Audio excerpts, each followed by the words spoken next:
In the beginning of the novel, To Kill a Mockingbird by Harper Lee, Jean Louise Finch, commonly referred to as Scout by all who knew her, was a very young child.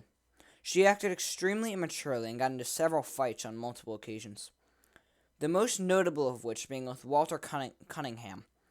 Though based off of other accounts by Jacob Cecile, she has never walked away from a fight until Atticus had instructed her to, perhaps gaining a nefarious reputation because of such. Like any kid her age, she became extremely interested in folk tales of horrific people behind closed doors. For Maycomb, this meant Mr. Arthur Radley, who would become the folklore of Maycomb Junction. Mr. Arthur Radley would adapt the name Boo Radley to children who followed these ideas. As mentioned previously, Scout was very immature. This was in major part due to her age, and it was evident in more ways than just the occasional fight. After the death of Mrs. Dubose, Scout could not fully understand why they cared for such a supposedly evil lady, but those older than her, like Jem, understand every part of it. Through Scout's perspective of how others feel, we determine the events of the world, but we cannot directly determine it from her due to her oblivious nature and lack of knowledge on human nature and characteristic patterns.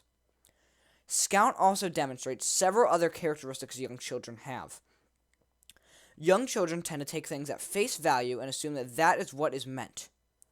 This is evident after Atticus shot Tim Johnson, and Jem had made the reasonable assumption that Atticus had no intention of telling them for a clear reason. Scout made the assumption that had just slipped Atticus's mind, leaving her the ability to tell everyone. Even after Jem tells her not to tell anyone. While she does follow this, she makes no indication that she understands why she should not.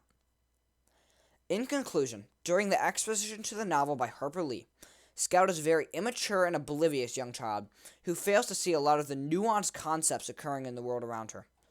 Scout doesn't understand the major significance of a lot of the main points, and she fails to take in a lot of the lessons that Atticus teaches her throughout real-world events. Of course, the most prominent of these is them breeding to Mrs. Dubose. While Jem only saw it as a punishment temporarily, it is unclear if Scout ever saw it not as such. This leads us up to Part 2, where the exposition comes to a close and much larger issues begin to emerge amongst the others, and soon many issues of a young child's mind are forgotten.